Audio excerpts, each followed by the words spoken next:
In this video, I will show how to check for updates in Microsoft OneNote. So open OneNote.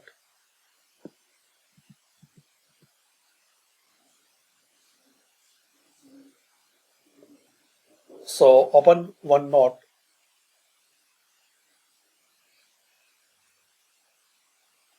Then here click on File. There is the option for File. So click on it.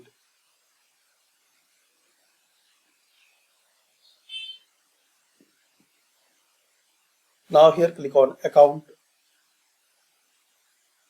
And here is the option Update Options. Click on this drop down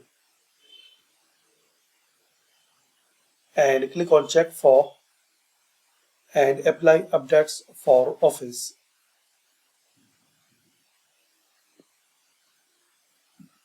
Now wait for a few seconds and you will see the result.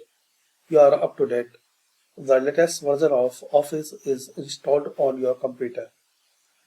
And if update is available, so just click on update now.